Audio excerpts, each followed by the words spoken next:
So guys, we're back on Trade for Manager, as you can see, and first off, a lot of shit has gone down in the last 24 hours. So Bones FC, are known from my Simple Help Advices forum. He listed a player called Charlie Steed, I think his name is, for 700 million, and everyone thought that's a really high price, not worth it, but Draconians, who had actually agreed that price with Bones, said it was a fair price, he was happy to pay for it. They had agreed on it. Then the Teamsters, who are like the police on Trade for Match pretty much, they looked at the transfer and went, no, this is too high, and the transfer was stopped. Normally, if the price is too high, they just reduce it. But no, the transfer was stopped. Bones doesn't get any money. Draconians doesn't get his player. And of course, shit has gone down after that. So Bones is annoyed, obviously not getting money, but has been saying about previous players that was sold. Someone sold for over 2 billion, and the prices weren't reduced or stopped or anything. They weren't touched. So he's annoyed it's happened to him, and in spite of that, he's deleted his help to newbies forums which he created on Trade for Manager, which is annoying because it affects our YouTube series, but it also affects newbies coming in that need advice. So he's taken that down in spite of that to try and see what the Teamsters will do. We're not sure what's happening really. Bones has said he might actually get banned for what he said because he's gone absolutely crazy at the Teamsters. He said he wouldn't be surprised if he got banned. So we're not sure whether Bones FC is going to survive after this or whether this is going to be the end of his team. We're not sure, but a lot of stuff has gone down over a transfer that two clubs had agreed a price on. So the Teamsters are in the wrong in this, although a lot of people have said that it was too high a price. And being honest, I personally think it was as well. But if the teams have agreed on it, then fair enough, it should have gone ahead. But obviously, it's been a bit crazy over the past, not even 24 hours. And yeah, we're not sure what's going to happen, but it's all gone a bit crazy, guys. I mean, this is just mental, and it's just another day on Trade for Manager, I suppose. Another day on Trade for Manager.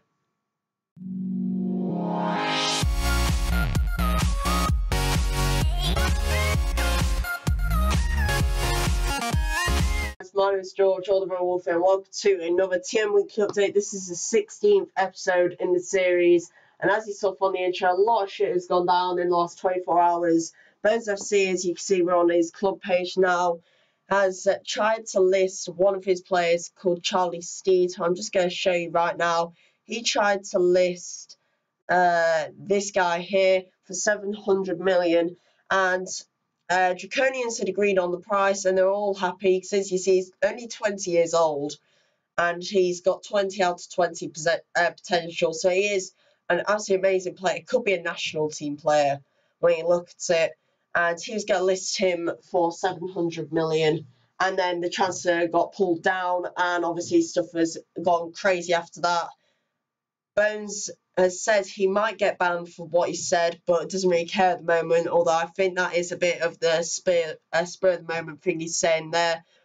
But I will keep you guys posted over the coming episodes or whatever on what happens with what's gone down today. But as for us at the moment, we're doing okay. I mean, we're not doing too badly, and as usual, I'm going to show you what's happened in the league recently, then go on to the friendly league, then do. So if we flash back a week today, on Sunday that is, we played Ash United in the league, and this was just after we'd nicknamed our right back Christmas Longfellow the Iceman in the last episode. If you didn't see that last episode, by the way, go and check it out. We spent over 100 pro in just that one episode, so a really key episode in the series.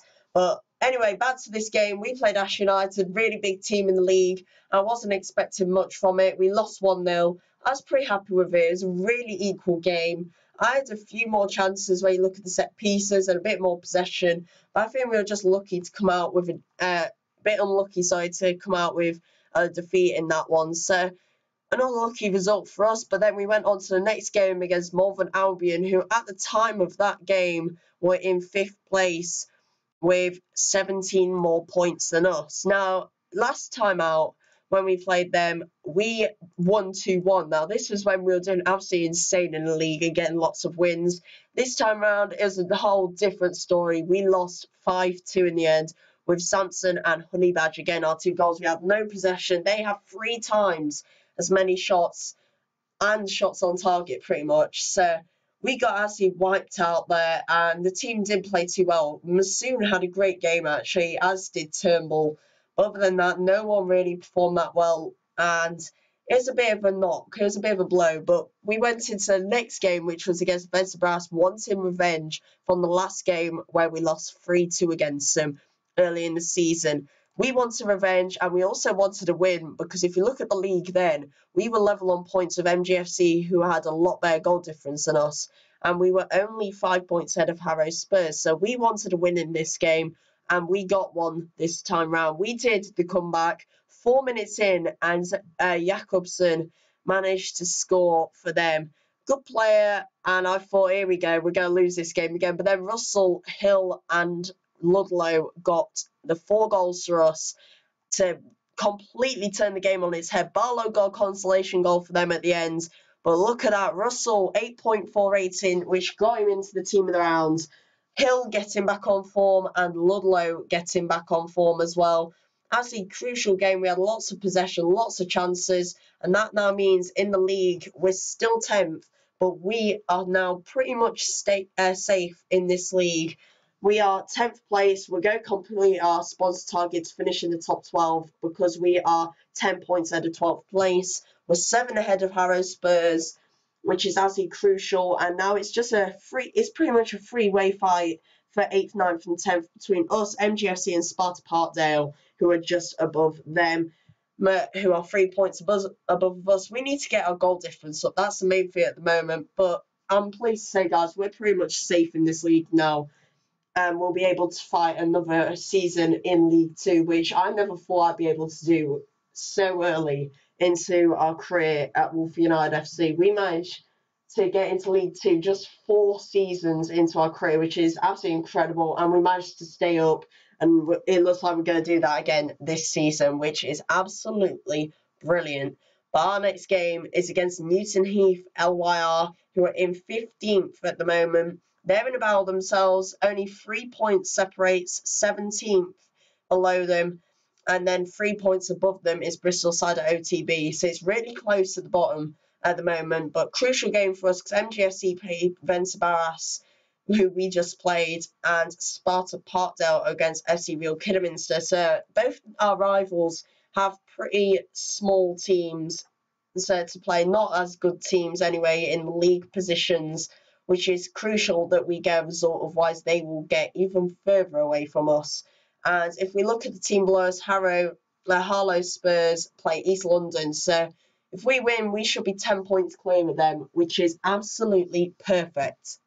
Next up, guys, we go on to the friendly league matches of this week. Now, this is what I believe is the 6th round, I think, of the friendly league, and so far it's been going really well for us. We were undefeated going into this round, and we had a massive game this round. It was first versus second, but first of all, let's go on to the other games of the friendly league. So Mansfield Outlaws played Dewsbury Moor, looking to continue both of theirs okay form. Recently, they'd never played each other before, so this was the first time.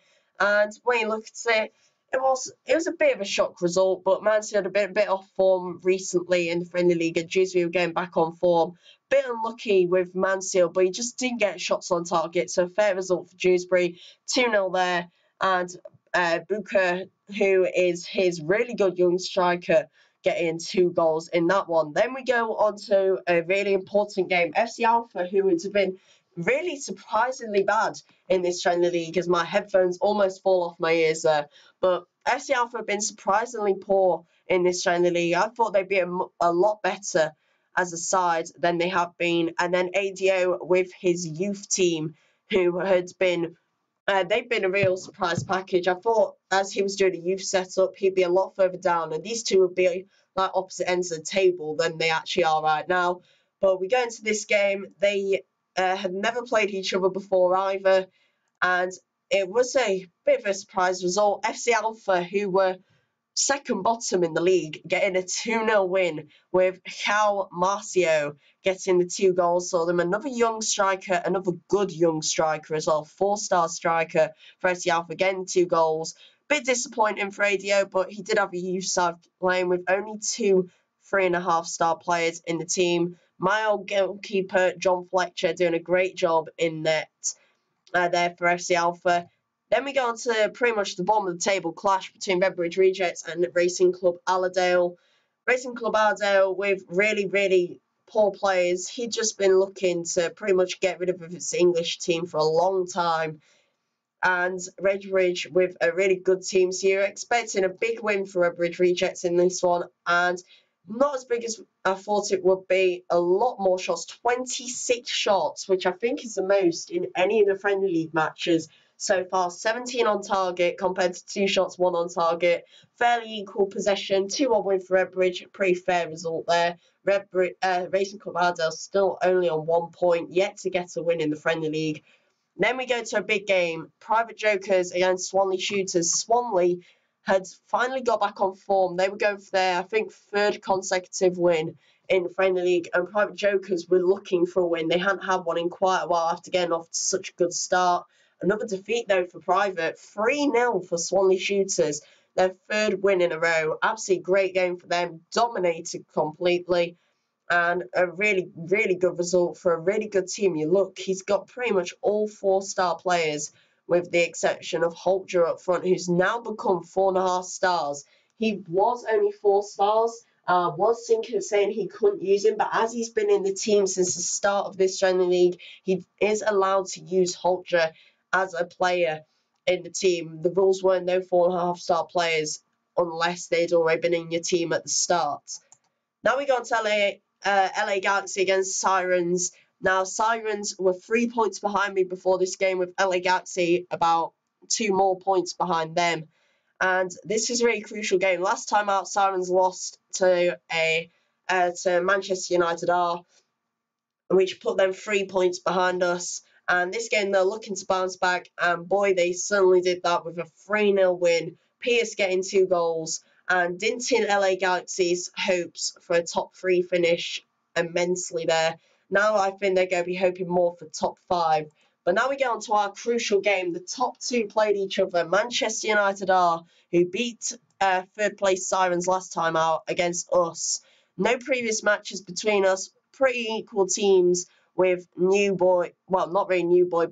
forward Norland, who we spent 100 pro on last episode to get him to a forward, playing for the first time there. And I was going to be happy with a draw, because our goal difference is so much better than everyone else's at the moment that a draw wouldn't really matter to us. We would still stay top whatever happened. And we got a lot better than that. We got a 3-0 win. Sampson, Hill and Johnson getting the goals for us. A brilliant game, really. Yeah. And that means now, if we look at the friendly league, we are top by 3 points. We're on 16 points, 26 goals, 7 conceded in 6 games. Absolutely brilliant there. That is. And then we have Manchester United R and Sirens on 13 points. Then a 4-point gap down to Swanley and Dewsbury Moor. Then 1 point behind them are Mansfield, LA Galaxy and ADO Richmondshire. Point behind them Redbridge. Point behind them Private Jokers. FC Alpha on 4 and Race Club Ardell on 1. You remember at the start of the friendly league, Private Jokers have won all the first 3 games, and have won the first 2 games, but they haven't won one since then. So they've really gone downhill a bit there. They need to get their form up, but it looks like it's going to be the battle for first is still open, because we still have to play Sirens and ADO Richmondshire, and next round actually we have LA Galaxy. So we still have a few big games left that we could slip up in, but I think it's going to be the midfield battle that is the most exciting part of this friendly league now. And hopefully, with that last game, we might have just banked ourselves the first friendly league title that we've actually had with this team. As always, we are going to do our youth pull of the week. So we're going to say it's a normal talents. And at the moment, we could do with a good goalkeeper. but I'm going to set it as any position just for this week because it's coming near the end of the season and I'm already got a massive shortlist of players that I'm trying to find out prices with and try and negotiate at the moment. I think I've actually found a few good players I might get after the season update already, and I will promise you actually something in a minute as to selling players after the season update. But first of all, onto the youth pool. Normal talent, any position where you get a 17-year-old called Dan Gower. Only one this week, actually, which is a shame. Let's see what his potential's like. Another crap youth pool, is it? 3.5 stars. That's better than we normally get. We never seem to get a 4-star pool, but I will take 3.5 stars. So let's have a look what his potential is like. He's only half a star rating at the moment. So let's use our new scout. Actually, we got a new scout called Tim Stevens, 20 youth, 20 dev, and 16 senior, which is really good. We've gone for 3 million, which is an absolute bargain. Let's use him to see. Yeah, 2.5 stars. Let's ruin his dreams and fire him straight away. Right there, so yeah, another rubbish youth pool, and we're going to go on to players we're selling in a minute later on in this episode. But first of all, make my promise after the season update. So I'm going to tell you now, out of these players that I'm now showing you, I will be selling some of these players that I'm showing you. So Ludlow, Flavel, Potter could go as well, and he's not going to load, is he? There we go. Potter, Morland, Seymour, Helveg, Hill, and a few others. All of those I've just showed you there, guys, including Eshmel, who I'm showing you now. Some of those, not all of them, just to let you know, it's not going to be all of them that I sell, but some of those I will definitely be selling after the season update. And at the moment, I think the most likely that I sell will be Ludlow, because he hasn't been on great form for us recently. I mean, his stats are absolutely brilliant, and he's still quite young, and he's got low wage, but he just hasn't performed for us too well recently. So definitely some of those are going to be sold after the season update. So keep your eyes peeled for that. If you have a team, send me what prices you might want to pay for those players. I've already put on what I think they're worth. Well, let me know what you think, and yeah, hopefully after the season update, we're going to be selling some of those to get some money.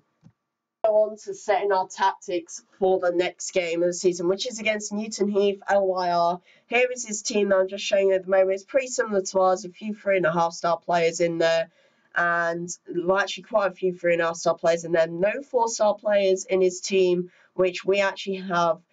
How many do we have? We have 4 4-star players: Sampson, Norland, Turnbull, and Johnson in our team. So let's go and set up our team and just see what we're going to do for this game. So we're going to go for our pretty much normal setup with Masoon in net, who has been injured a bit recently, but thankfully we have Richardson on hand if we need a replacement. Geets and Manning, both of them are without any yellow cards at the moment, which is good for us, but Nugent annoyingly has a yellow card on, but we are going to start him for this game, I think. Actually, no, we're going to play Eshmel at the start, Nugent on the bench, and we're going to put Christmas, the Iceman, Longfellow on for as our right back. We're actually going to swap those two back over, because if he does get a yellow card and get suspended, at least we know Eshmel won't be injured. So that's our back four. That's what we're going to have at the back. Russell, as always, is going to be our centre mid, with Turnbull, who's also on a yellow card, at left mid. Reed, our sub midfielder, and 4-star Johnson as our main right mid. Both our right mid and left mid have been in really good form recently, which is good to see. Now, up front, Norland is finally out of injury, so we can play him up front, as he is now 4-star there, with Sampson, our other 4-star forward.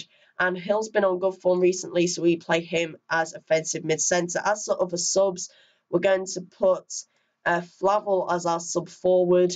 Yeah, we don't have enough room for Bianchi as our other sub, so we're going to put... I think we're going to put Ludlow as our sub-wing. I know he doesn't play wing, but at least we have a better player there. And he's still okay to play offensive mid-centre if we need him to play there, whereas Potter isn't quite as good. So as to captain, we're going to put in, I can't actually remember who is best as captain. I know he has 2020, so I'm just going to put in Russell. I might go and adjust that in a little bit to if need be. As a corner taker, I think we normally go for Turnbull there. Yep, we do. So we go for Turnbull as our corner kick taker. Norland is our free kick man, and Sampson takes our penalties. As advanced settings, just delete that. We go for slightly attacking and balanced as usual. 60 minutes in, we are going to make a substitution of Nugent for Ishmael at left back. Then later on into the game, let's have a look. So Norland and Sampson, I think they both have pretty good stamina, which they do. Hill doesn't have as good stamina, so what we're going to do, 70 minutes in, we're going to take off Hill and we're going to bring on Flavel up front. And so we'll have 3 at the front, which will compromise our midfield a bit, but being honest, hopefully by then we'll have a nice unassailable lead, or at least we'll have a nice comfortable margin. And then later on into the game, just for the sake of it, let's have a look. Johnson doesn't have brilliant stamina, so we're going to bring on Reed for the final 15 minutes at right mid. So we're not actually going to change our front 2 because they are clearly our best 2 players up front, but Flavel will be there just in case Walden gets injured and we need to replace him. So that's what we're going to do for our next game. Now we go on to the friendly matches and see what this team is like in a actual match. We have 3 friendly match invites to accept. First of all, we're going to start off with a team we played in the last episode, Chelsea FC. Here have given us another friendly match request. He's been waiting all week for me to play this game. He sent it literally Sunday evening after I played it. So if we just pause this quickly and compare the teams. So he has a lot better team than mine, but he is in a lot higher league. I can't actually remember what league he's in. So he's in the equivalent of League One, just in the Netherlands. So a really good team. He has pretty much similar up front, but he has a 4.5-star centre mid in there. So fairly similar teams. We don't have any 3-star players except our goalkeeper. He has 1 3-star, 1 2.5-star player. So that could cost him. If you look at who this guy, who he is facing Turnbull, who's been on brilliant form. So let's see what happens in this game. At the moment, we're being attacked. We're on the attack, and his goalkeeper has saved it. We're going now fast forward. Nothing happens until the 41st minute, and we lose 2-1 in the end.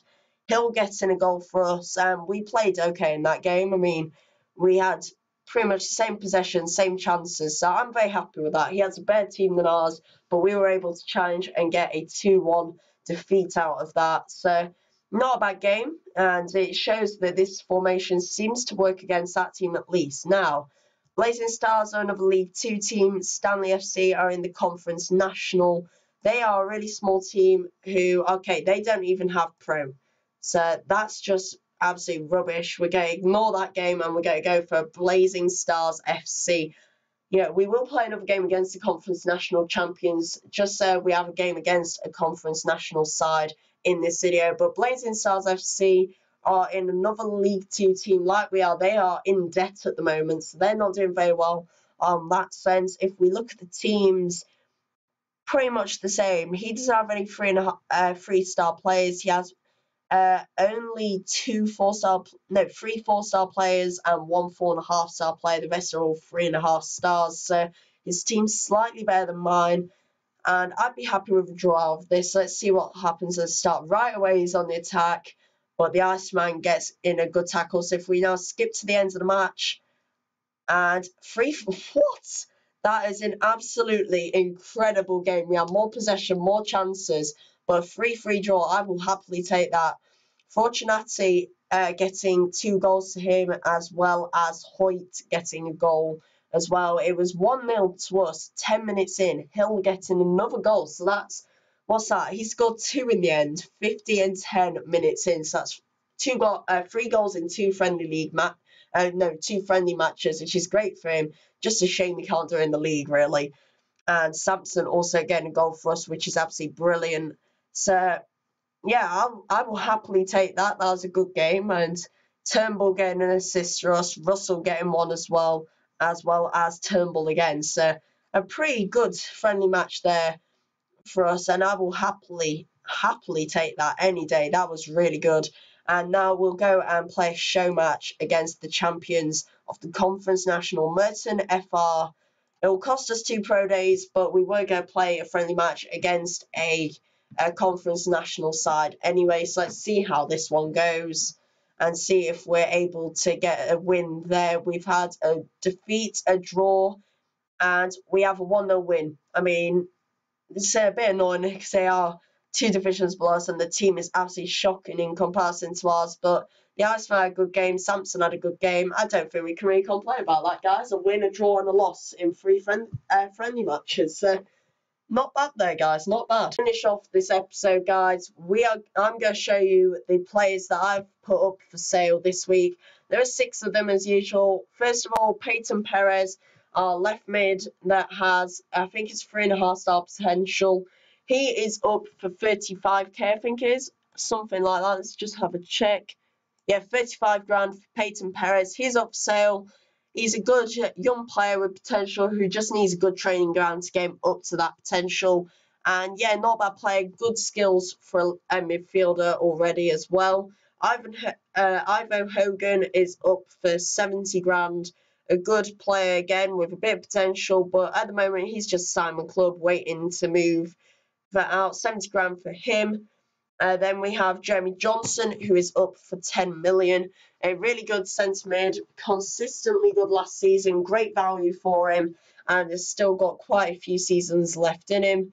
Adam Maguire is up for 7.5 million. Again, great player, young, good wage, not too young, not too old, just right, really, in the middle.